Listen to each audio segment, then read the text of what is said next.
نستعينه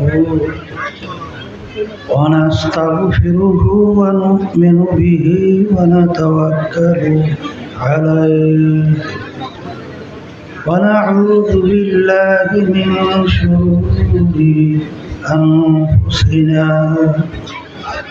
من يهده الله فلا مضل له ومن يضلله فلا هادي له ونشهد أن لا إله إلا الله وحده لا شريك له ونشهد أن محمدا عبده ورسوله أما بعد فأعوذ بالله من الشيطان الرجيم بسم الله الرحمن الرحيم ألف لام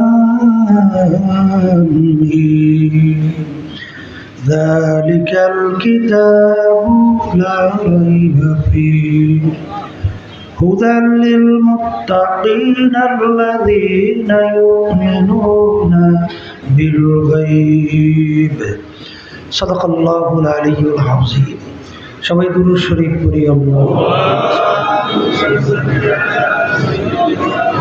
وحبيبنا ومولانا محمد صلى الله عليه وعلى آله وأصحابه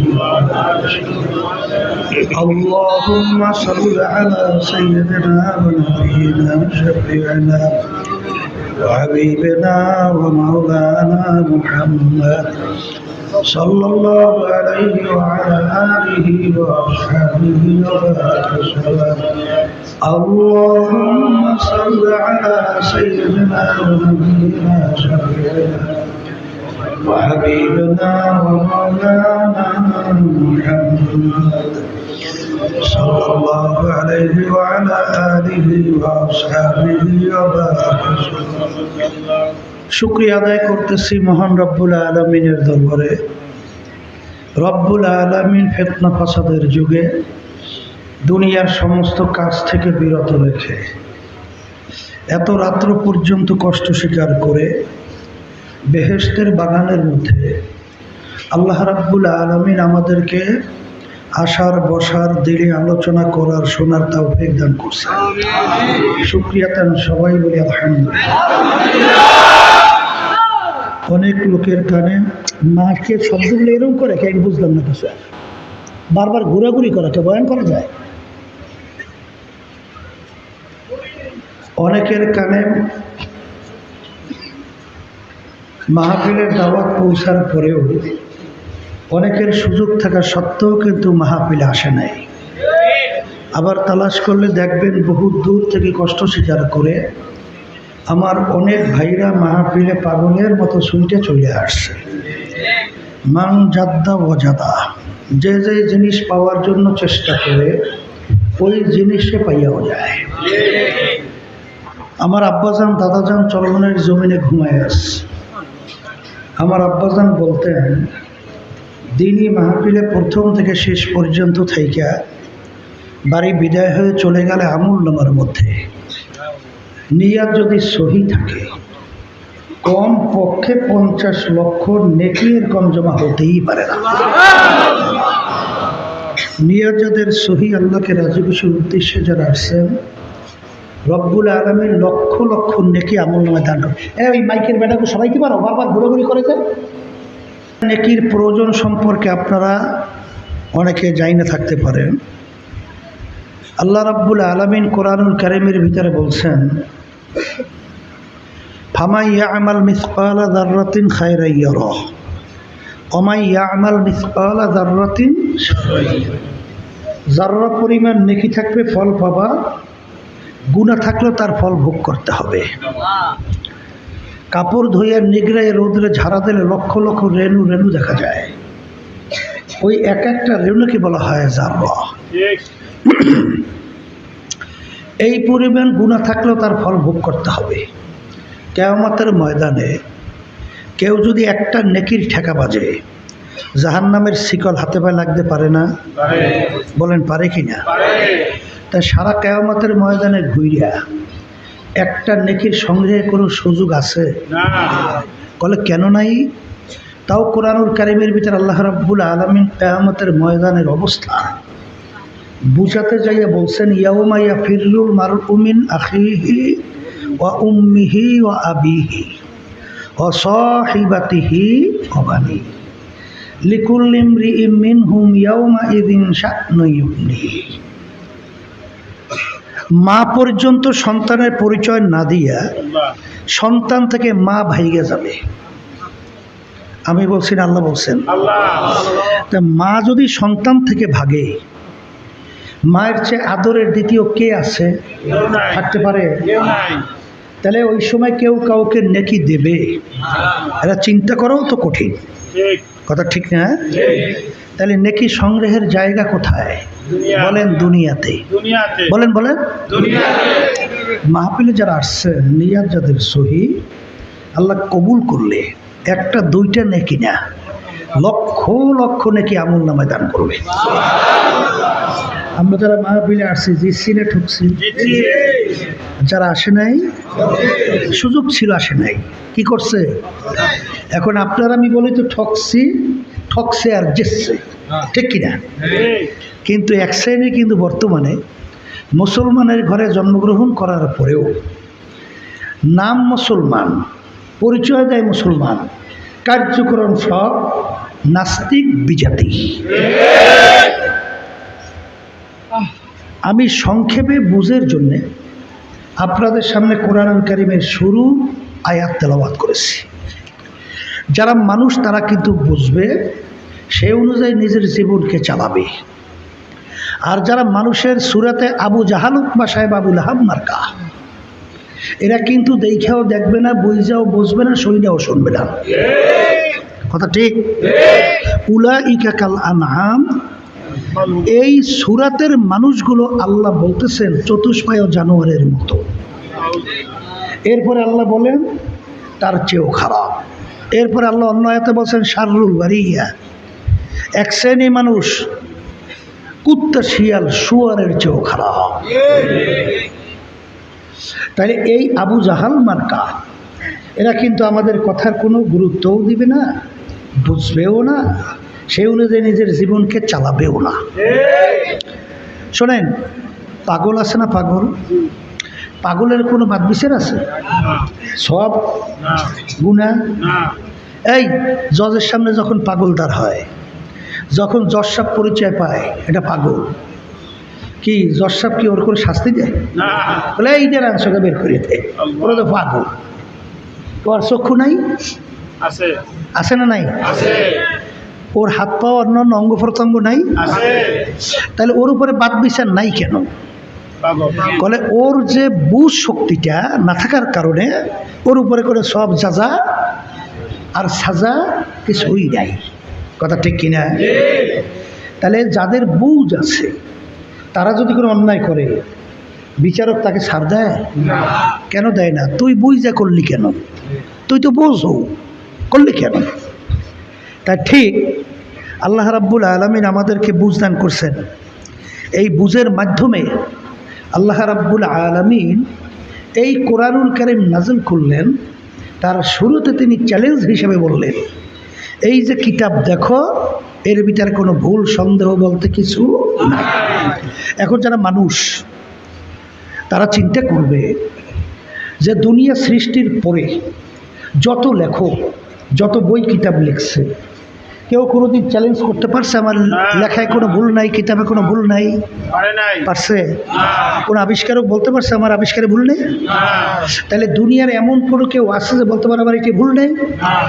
তাহলে বোঝা গেল যে আজ পর্যন্ত কেউ এরকম ইতিহাস রচনা করতে পারে নাই যে আমার লেখায় আমার আবিষ্কারে কোনো ভুল নাই। কিন্তু যারা মানুষ তারা চিন্তা করবে দুনিয়ার ভিতরে একটাই কিতাব যার শুরুতে চ্যালেঞ্জ হিসেবে আল্লাহ বলছে ভুল নাই, এমনকি সন্দেহ নাই। এখন যারা মানুষ তারা চিন্তা করবে যে কিতাবটার ব্যাপার কি। কিতাব নাযিল হলো প্রায় 1500 বছরের কাছাকাছি, 15 1500 বছরের কাছে, 100-200 বছর না। যেই যুগের ভিতরে কোরআন কারীম নাজিল হলো, ইতিহাসের ভাষায় যুগটাকে অন্ধকারের যুগ বলা হয়, অসভ্যের যুগ বলা হয়। কোরআন কারীম নাজিল হলো কার উপরে? যারা মানুষ তারা চিন্তা করবে আল্লাহ রাসূল সাল্লাল্লাহু আলাইহি ওয়াসাল্লাম তার উপরে। আল্লাহ রাসূল সাল্লাল্লাহু আলাইহি ওয়াসাল্লামের ইতিহাস কি? মায়ের পেটে থাকা অবস্থায় আল্লাহ তার আব্বাকে দুনিয়া থেকে নিয়ে গেছিল। দুনিয়াতে আসার পরে বছর 6 বয়স আল্লাহ তার আম্মাকেও নিয়ে গেছিল। তাই 6 বছরের বাচ্চা বাপ হারা মা হারা। দুনিয়ার কোনো শিক্ষকের কাছে আল্লাহ রাসূল সাল্লাল্লাহু আলাইহি ওয়াসাল্লাম আল্লাহ পড়ার কোনো সুযোগ তাকে দেয় নাই। এই জন্য দুনিয়ার দিক থেকে আল্লাহ রসুলকে বলা হয় উম্মি। কি বলা হয়? আল্লাহ রসুল সাল্লাল্লাহু আলাইহি ওয়াসাল্লাম নিজের দস্তখত সাইন করতে জানতেন না। আংটি আসিল হাতের আঙ্গুল মুবারকের ভিতরে সিল মারত প্রমাণের জন্যে। তাইলে তার উপরে কোরআনুল কারীম নাজিল হলো। সেই কোরআনুল কারীমের শুরুতে আল্লাহ চ্যালেঞ্জ হিসেবে বললেন, ভুল নাই, সন্দেহ নাই। আমি আমার ভাইদেরকে বলবো, পর্দার আড়ালের মা বোনরা যারা শুনছেন, কোরআনুল কারীম এখন আমাদের মাঝে আছে না নাই? এই 1500 বছরের কাছাকাছি এই আল্লাহর হাবিবের জামানায় কাফেরদের কোনো অভাব ছিল? হ্যাঁ, জ্ঞানী পণ্ডিত অনেক ছিল না? তারা কি ভুল বের করতে পারছিল? এই 1500 বছরের ভিতরে বহুত ইসলামের সত্য দুনিয়া থেকে যায় নাই? এখন বর্তমানে নাই? অনেক জ্ঞানী গুণী দুনিয়ার দিক থেকে বুদ্ধিজীবী দাঁড়াইয়ে দাঁড়াইয়ে প্রস্তাব করে, সৃষ্টিকর্তার পরিচয় পায় না, তালাশ করে শেষ পর্যন্ত পায় বানরের জাত। কি কথা বলেন না কেন?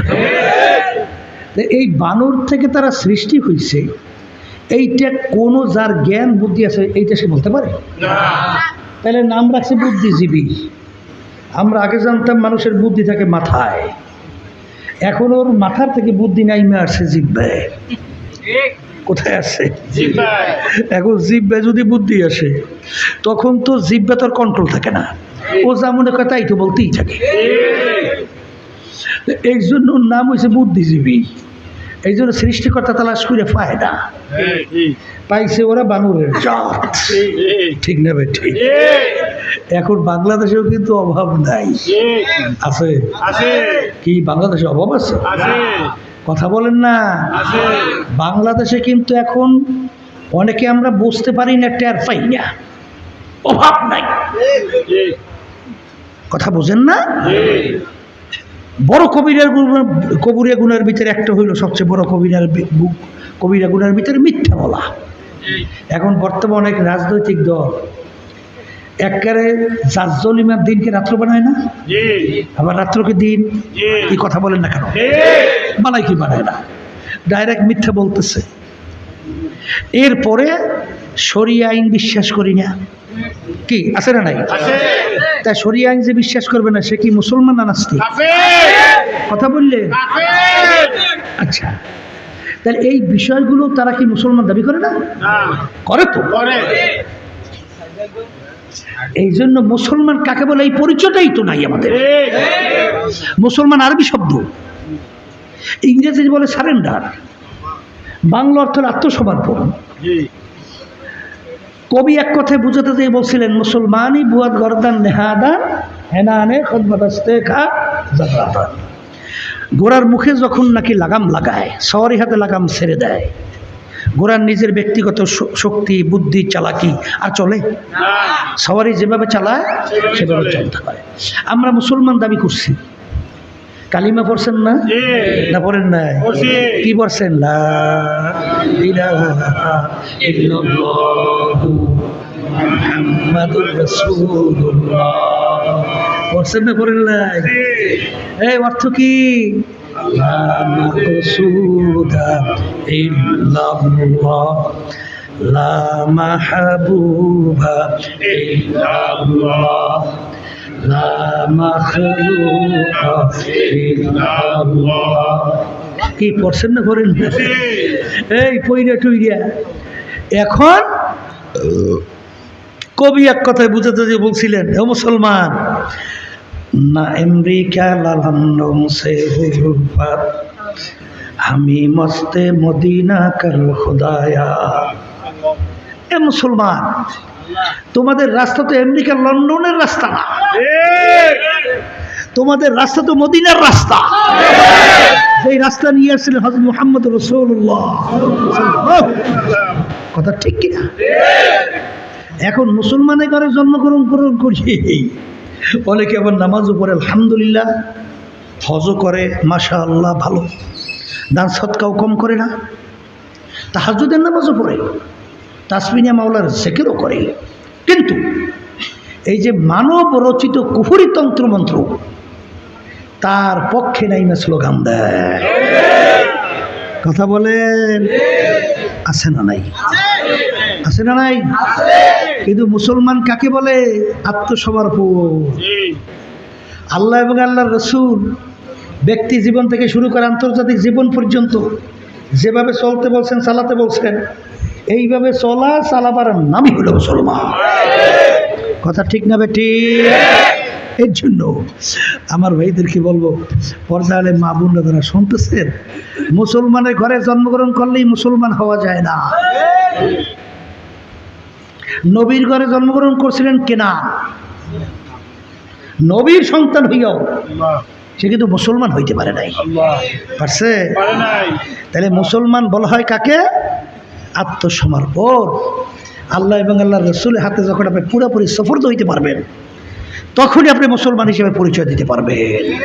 এখানে ব্যক্তিগত জীবন, পারিবারিক জীবন, সামাজিক জীবন, রাজনৈতিক জীবন, আন্তর্জাতিক জীবন, সুরাতে, সিরাতে, পোশাকে, কামাইতে, খরচে, কথায়, সর্বক্ষেত্রে এক শ্রেণী বর্তমানে কিন্তু বের হয়েছে, পোশাকাদির কোনো গুরুত্ব নাই। আছে না নাই? কে পোশাকাদির কোনো গুরুত্ব নাই? তাহলে এই আয়াত আপনি কোথায় রাখবেন? আল্লাহ কি বলেন? লিবাসুত তাকওয়া যালিকা খায়র, পরহেজগারি লেবাস তোমাদের জন্য উত্তম। তাহলে পোশাকাদির ব্যাপার নাই? অনেকে রাজনীতির ব্যাপারে কোনো গুরুত্বই দেয় না। তাহলে আল্লাহ রাব্বুল আলামিন সত্য কালামের ভিতরে কি বলেন? ওয়ামান লাম ইয়াহকুম বিমা আনজালাল্লাহ ফাউলাইকা হুমুল কাফিরুন ফাউলাইকা হুমুজ জালিমুন ফাউলাইকা হুমুল ফাসিকুন। যারা আমার নীতি আদর্শ অনুযায়ী রাষ্ট্র পরিচালনা করবে না, ওটা কাফের, জালেম, ফাসিক। এটা কি আল্লাহর নির্দেশ না? আল্লাহর নির্দেশ। হ্যাঁ, অনেকে বলে আমরা রাজনীতি করি না, পছন্দ করি না। বুঝে শুনে কইছেন না? হ্যাঁ, তবে এই মানব রচিত কুফরি, ধোঁকাবাজি, এই মানুষ মারুন না, রাজনীতি করেন না, ঠিক আছে, এটা ভালো। কিন্তু আল্লাহ রাসূল সাল্লাল্লাহু আলাইহি ওয়াসাল্লাম রাষ্ট্রপ্রধান ছিলেন না? তিনি রাষ্ট্র চালাইছেন না? দিন কি পরিপূর্ণ না কোনো বাড়তি কমতি আছে? এই বিদায় হজের বাসন জাবালে রহমতের গোড়ায় আল্লাহ রাসূল সাল্লাল্লাহু আলাইহি ওয়াসাল্লামের বাহনের উপরে আল্লাহর হাবিব ঘোষণা করছিলেন, এই আয়াত শরীফ তেলাওয়াত করছিলেন, আল ইয়াউমা আকমালতু লাকুম দীনাকুম ওয়া আতমামতু আলাইকুম নি'মাতি ওয়া রাদিতু লাকুমুল ইসলাম দীনা। দিন পরিপূর্ণ, উদখুলু ফিস সিলমি কাফা, এখন তোমরা দিনের ভিতরে পুরাপুরি ঢোকো। এই আয়াতের শানে নজুল সবসময় মনে রাখেন, যেই অবস্থার পরিপ্রেক্ষিতে আয়াত নাজিল হয়েছিল, আব্দুল্লাহ ইবনে সালাম রাদিয়াল্লাহু তাআলা আনহু, তার শানে এই আয়াত নাজিল হয়। তিনি প্রথম অবস্থায় ইহুদি ধর্মের মধ্যে ছিল, ইহুদি ধর্মের লোক, পরবর্তীতে মুসলমান হয়েছে না? ইহুদি ধর্মের ভিতরে ধর্মীয় উটের গোশত খাওয়া ছিল হারাম। মুসলমান ধর্মের ভিতরে কুত্তার গোশত খাওয়া কি হারাম না? শুয়োরের গোশত খাওয়া কি হারাম?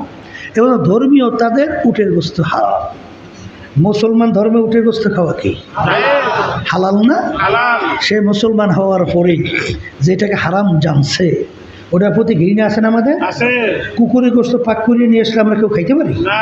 কারণ ওর প্রতি আমাদের ঘৃণা আছে। তা তার উটের গোশত যেহেতু তার কাছে হারাম ছিল, ধর্মীয় ঘৃণা তো আছে। মুসলমান হওয়ার পরে ধর্মীয়টা কি হালাল না? সে বলছেন আমি হালাল জানি, কিন্তু যেহেতু কোনোদিন খাই নাই, ঘৃণা লাগে, তোমরা খাও। এতটুকু শব্দের পরিপ্রেক্ষিতে আল্লাহ রাব্বুল আলামিন এই আয়াত নাযিল করছে। আব্দুল্লাহ ইবনে সালাম, আমার হালালকে হালাল জানলে হবে না, খাইয়া প্রমাণ করে দেখাতে হবে। কারণ আমার হালালের উপর ঘৃণা।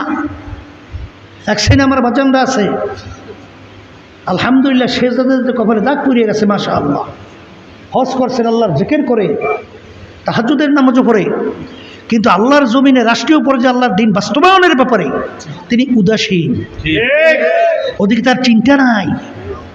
আমি আমাদের বাজানদেরকে জিজ্ঞাসা করি, আচ্ছা বলেন তো, আপনার আমি নামাজ পড়ি, রোজা রাখি, আমার মালিকের কি আপনার আমার নামাজের কোনো প্রয়োজন আছে?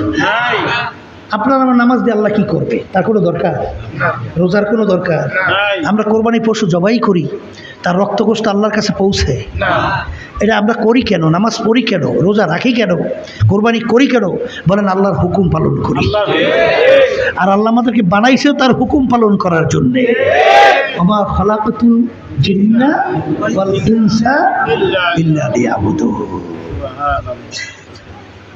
তাহলে আমার বাজানদেরকে বলবো, যারা নাকি আল্লাহ মাফ করুক, আল্লাহর জমিনে রাষ্ট্রীয় পর্যায় পর্যন্ত দিন বাস্তবায়নের জন্য যদি আমরা চেষ্টা না করি, আপনি কিন্তু এই আল্লাহর হুকুম ইন্না দীনা ইনদাল্লাহিল ইসলাম, আল্লাহ রাসূল সাল্লাল্লাহু আলাইহি ওয়াসাল্লাম যা কিছু নিয়ে আসছেন তার থেকে কিন্তু আপনি এইটা ছেড়ে দিয়েছেন। আল্লাহ রাব্বুল আলামিনের কাছে এই জন্য আল্লাহর ওলিরা দোয়া করত, বুজুর্গি কি নেহি হামকো জরুরত, বুজুর্গি কি নেহি হামকো জরুরত, গোলাম আপনা বানালে খুদায়া। হে আমার দয়ার মালিক, দরবেশি বুজুর্গি আমার কোনো দরকার নাই, দয়া মায়া করে আপনি আমাকে আপনার গোলাম হিসাবে কবুল করেন। কি হিসাবে কবুল করেন? আবার বলেন, আবার বলেন, গোলাম হিসেবে কবুল করেন। এই জন্য আমার বাজানদেরকে বলবো, পর্দায় মা বোনরা যারা শুনতেছেন, দিন কিন্তু পরিপূর্ণ, দিনের ভিতরে আল্লাহ পুরা ঢোকার জন্য বলছেন। আংশিক মানবেন, আংশিক মানবেন না, আপনি কিন্তু পুরা মুসলমান হইতে পারেন না। ছাত্র 10 সাবজেক্টে পরীক্ষা দেয়, 9 সাবজেক্টে 100 করেও যদি নম্বর পায়, 1 সাবজেক্টে ফেল করলে ছাত্র কিন্তু ফেল। আর 10 সাবজেক্টে যদি করে 33 করে নম্বর পায়, ছাত্র কিন্তু পাস। কথা ঠিক কিনা? এর জন্য ওই যে কবিরা বলতেন না, হে আল্লাহর বান্দারা, दिन की सूरज डूब रही है हम लोगों की सामने, रोज़े महशर क्या जाब है मुस्तफा की सामने। की कथा ठीक किना? अन्नार प्रतिबादे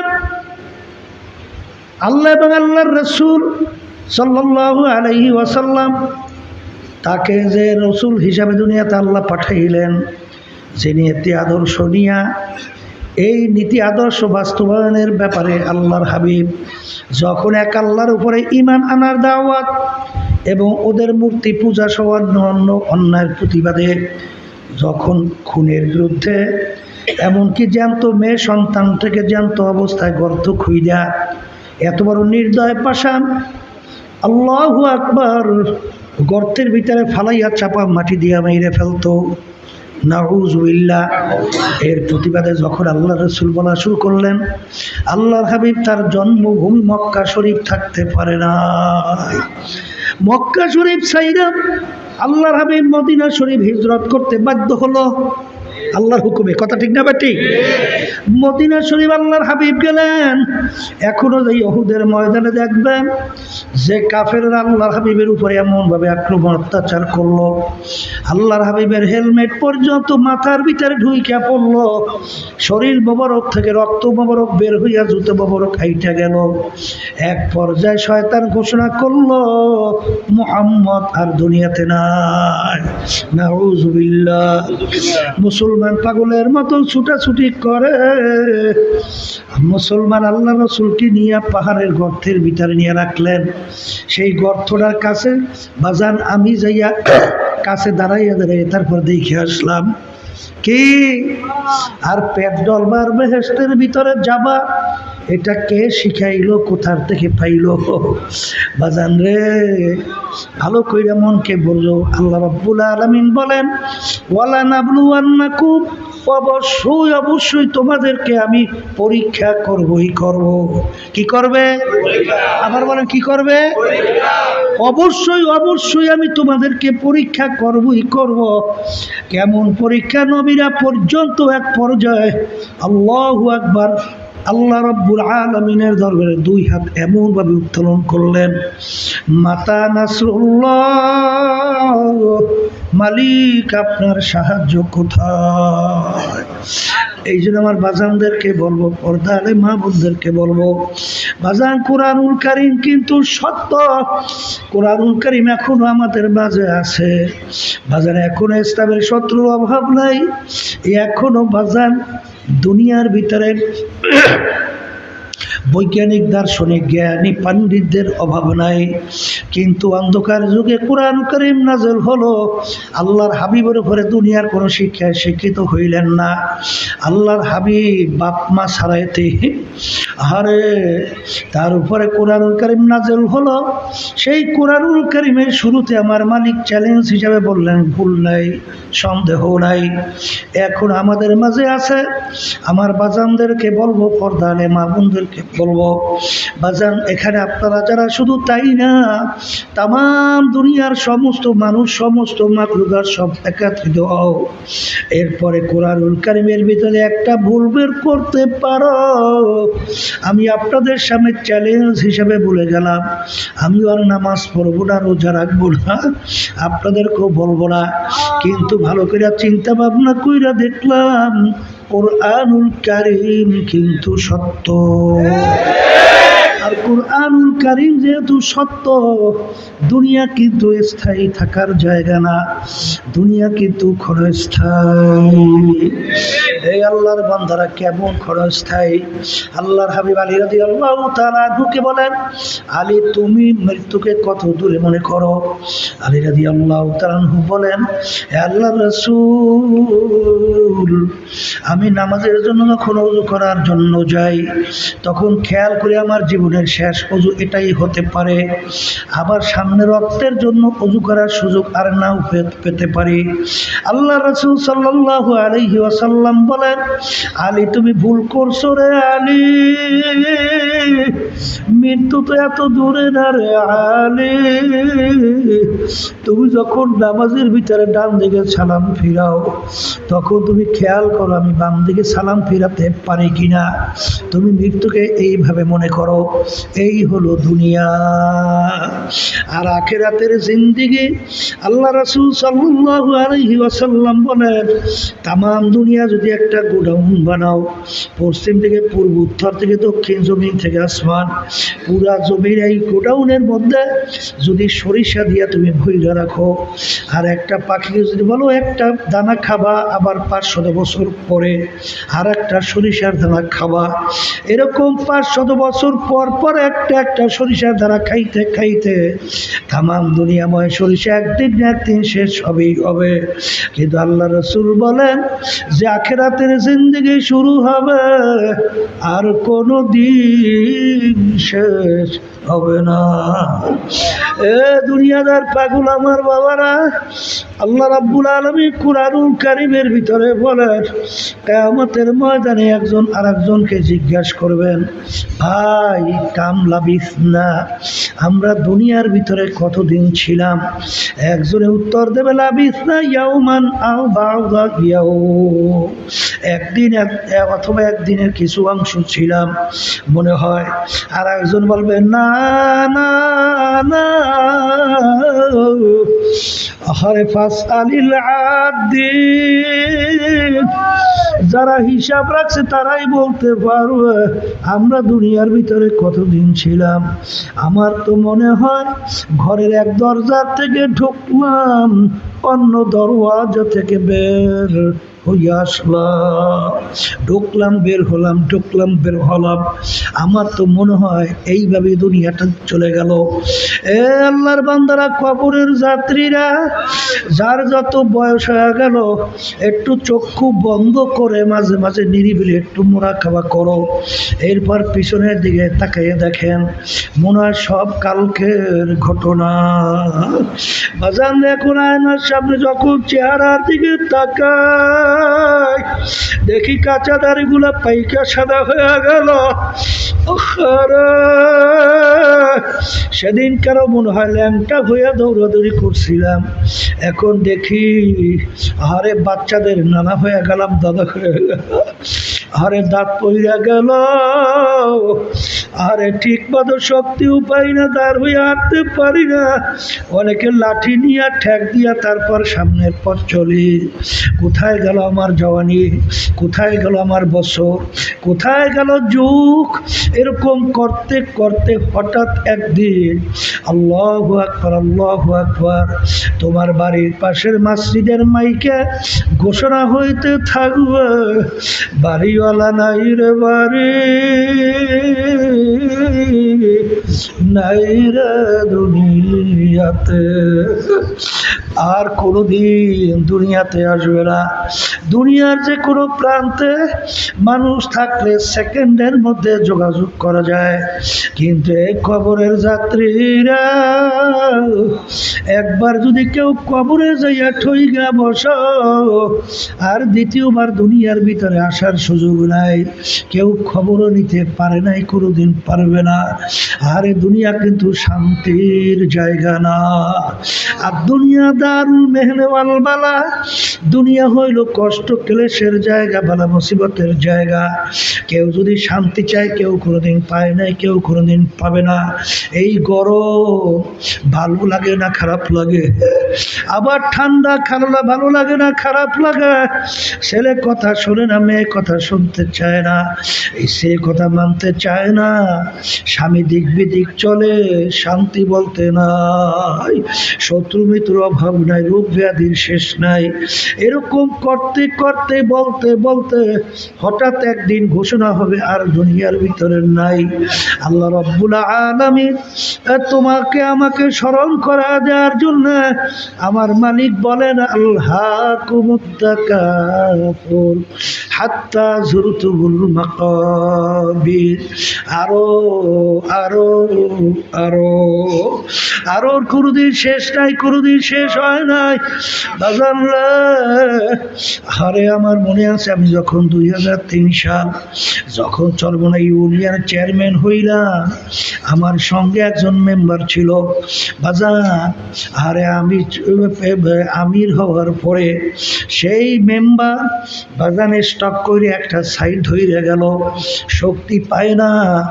আমাকে একদিন এসে বলে, হুজুর আমার জন্য একটু দোয়া করেন, হুজুর এই অবস্থায় একটু মানুষের কাছে যাব, একটু শেষবারের মতো ভোট চাবো, দেখি মানুষ আমাকে ভোট দেয় কিনা, হুজুর আমার জন্য একটু দোয়া করেন। তখন আমি আশ্চর্য হইয়া গেলাম, যেই লোকটা ঠিক মতো হাঁটতে পারে না, এখনো তার কত আশা, এখনো সে মানুষের কাছে যাবে, মেম্বার হবে। আরে এরপরে শুনলাম কয়েকদিন পরে আর দুনিয়াতে নাই। এ দুনিয়াদার পাগল আমার বাবারা, মস্তে আশাক মস্তে মাশুক, বাদশাহ মানবা পীরে মস্তে জিরে মস্তে শেখ দর আসরার। আরে দুনিয়ার ভিতরে যত মানুষ বিচারণ করে সব কিন্তু পাগলের দল। কেউ বা পীর হওয়ার জন্য পাগল, কেউ বা মুফতি হওয়ার জন্য পাগল, কেউ বা মুহাদ্দিস হওয়ার জন্য পাগল, কেউ বা মেম্বার চেয়ারম্যান এমপি মিনিস্টার হওয়ার জন্য পাগল, কেউ বা সুন্দর বাড়ি গাড়ি করার জন্য পাগল, কেউ বা সভাপতি সেক্রেটারি হওয়ার জন্য পাগল, কেউ বা অমুক টমুক সমুক হওয়ার জন্য পাগল, কেউ বা সুন্দরী মেয়ে বিবাহ করার জন্য পাগল। আর একদল মানুষ দুনিয়া বিচারণ করে, তারাও কিন্তু একদল পাগল। তারা হইল আমার মাওলার পাগল। দুনিয়াদার পাগল আমার বাবারা। সারা জাহানের বাদশা ছিল বাদশা সিকান্দার, তিনিও তো চলে গেলেন কবর মাজার। এই বাদশা সিকান্দার ইন্তেকালের আগে ওসিয়াত করছিল, আমার মৌতের পরে গোসল করাইয়া কাপড় পরাইয়া খাটের ভিতরে উঠাইয়া হাত ধরে একটু বাহিরে রেখা শহর ঘুরাইয়া তারপর আমাকে দাফনের ব্যবস্থা কইর। যারা বোঝে না আল্লাহু আকবার, যখন তাকে শহর ঘুরায়, হারে যারা বোঝে না তারা বলে দেখছো বাদশা সিকান্দার ইন্তেকালের আগে হারে আমাদের থেকে খাজনা এবং ট্যাক্স নিছিল, এখন মরার পরেও কেমন হাত পাইতে আছে মনে হয় খাজনা এবং ট্যাক্স চায়। বিজ্ঞ আলেমরা বলে বোকারা তোরা তো বুঝো নাই, বাদশা সিকান্দার ইন্তেকালের আগে ওসিয়াত করছিল মৌতের পরে হাত বাহিরে রেখে ঘুরাইয়া দাফন করার জন্য। তিনি তামাম দুনিয়ার মানুষকে বুঝাতে চায়, ও তামাম দুনিয়ার মানুষেরা, আমি বাদশা সিকান্দারের মতো এত বড় বাচ্চা মনে হয় দ্বিতীয় আর কেউ হতে পারবি না, কিন্তু আমি যখন কবরে রওনা করলাম একেবারে দুইটা খালি হাত নিয়ে কবরে রওনা করলাম, আর কিছুই নিতে পারলাম না। এই যে আমার বাজানদেরকে বলবো, পর্দা আলে মা বোনদেরকে বলবো, আজকে দুনিয়ার ভিতরে স্বাধীনতা পাইয়া যারা ধরাকে সরা জ্ঞান মনে করেন না, আল্লাহর হুকুম নবীর তরিকা অনুযায়ী নিজের জীবনকে চালান না, আমি সেই বাজানদেরকে বলবো, পর্দা আলে মা বোনদেরকে বলবো, মনকে ভালো করে বুঝাও, তারপর দুনিয়ার থেকে বিদায় নিয়ে কবরে যাও। আর এইটা বুঝবে যারা মানুষ, আর যারা মানুষের সুরাতে আবু জাহাল উতবা সাহেব আবুল হাম্মারকা, এরা বোঝেও নাই, কোনোদিন বুঝবেও না। এই জন্য আমার ভাইদেরকে বলবো, যারা নাকি বিভিন্ন দলের পিছনে দুনিয়ামুখী পড়ছেন, আমি সেই বাজানদেরকে বলবো, পর্দা আলে মা বোনদেরকে বলবো, কোরআনুল কারীমের ভিতরে আমার মালিক তোমাকে আমাকে আগেই স্মরণ করায়া দিছেন, ইয়াউমা নাদউ কুল্লা উনাসিন বিইমামিহিম, আমার মালিক কিয়ামতের ময়দানে প্রত্যেকটা মানুষকে তার দলের নেতা নেত্রীর সঙ্গে ডাকবে।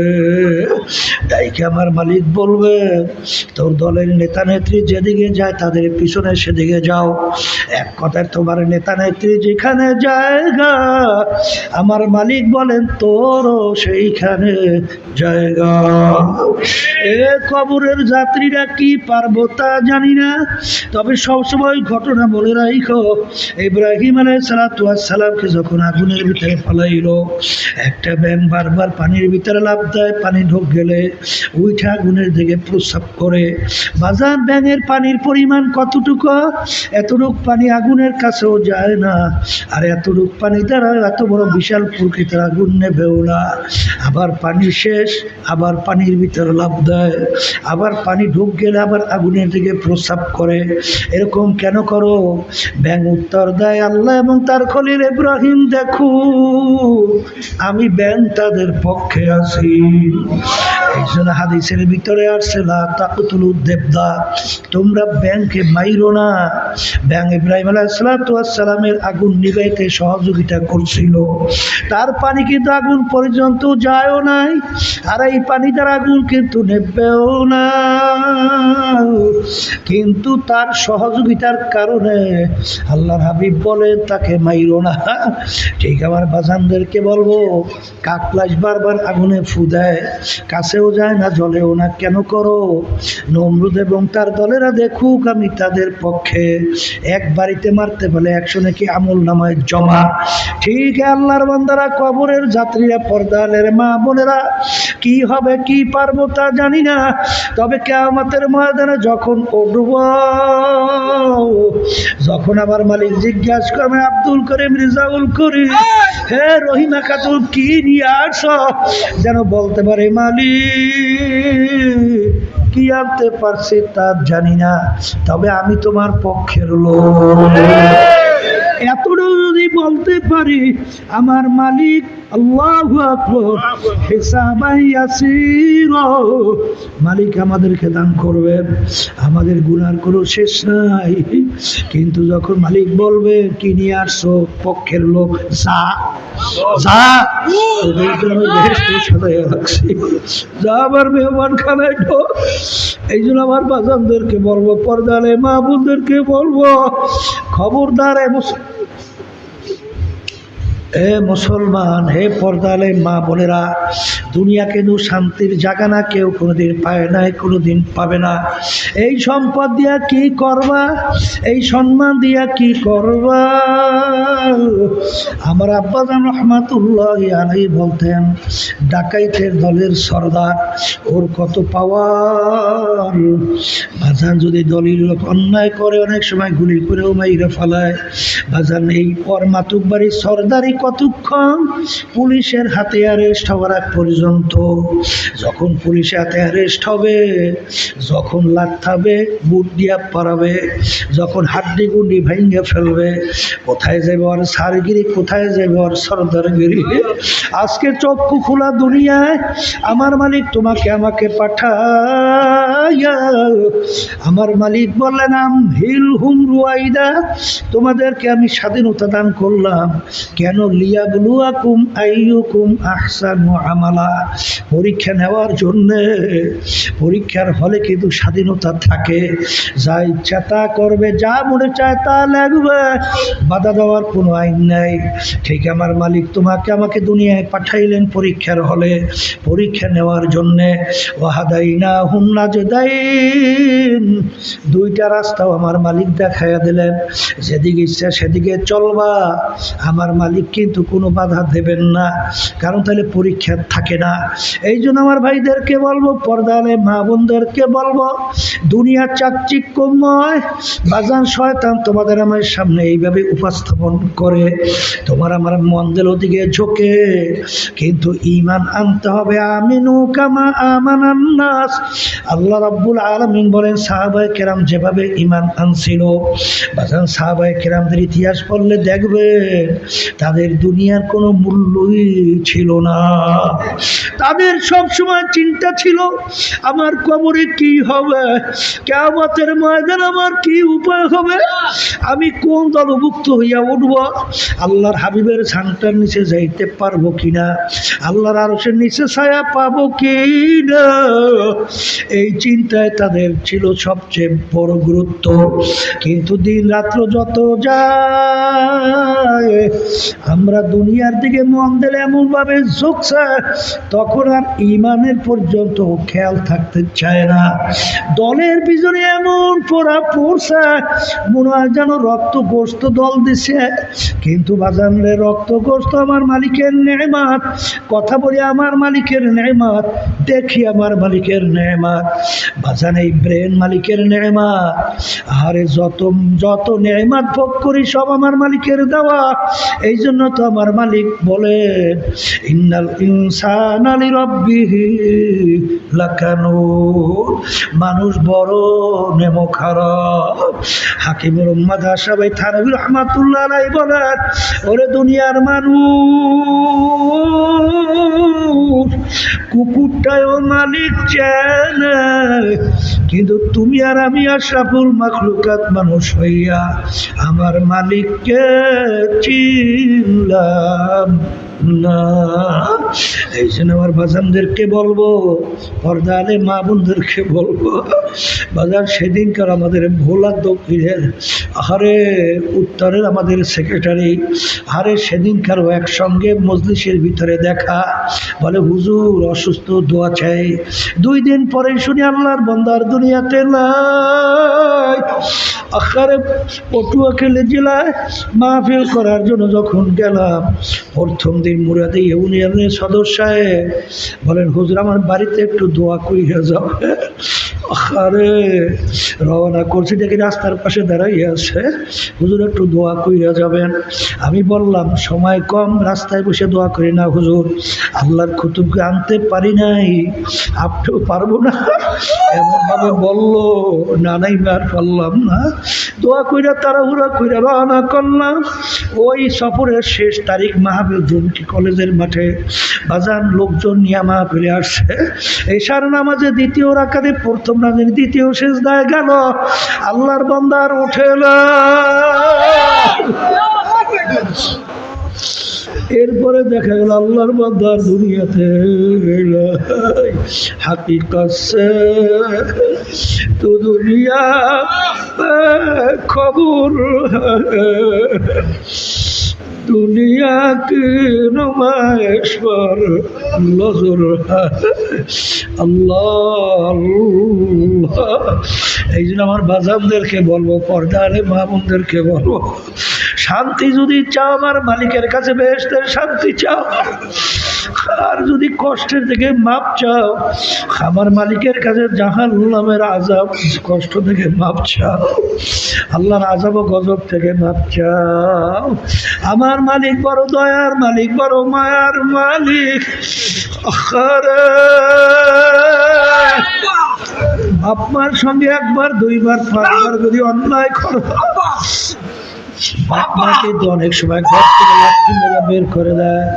আর আমার মালিক বড় দয়ার বড় মায়া, পাহাড় পরিমাণ গুনাহ কইরা ফেলছো, কিন্তু দুই হাত তুইলা দুই চোখের পানি ছাইরা যদি করুণ সুরে দিলটাকে ভাইরা দুই হাত মালিকের দরবারে উঠাইয়া যদি করুণ সুরে ডাক দাও, হে আমার দয়ার মালিক, নাফরমান তোমার দরবারে হাজির, তুমি ডাক দিতে বলতে দেরি, আমার মালিক তোমাকে আমাকে তার কুদরতি কোলের মধ্যে তাই না জায়গা দিতে দেরি করবে না। এমন জায়গা যাইতে হবে যেই ঘর নাই বাতি, এমন ঘরে থাকতে হবে যেই ঘরে নাই সাথী। এ কবরের রাত্রিরা আল্লাহর হাবিব বলেন, মান বাকা মিন খাশিয়াতিল্লাহ হারামাল্লাহু তিলকাল আইন আলাল্লাহ।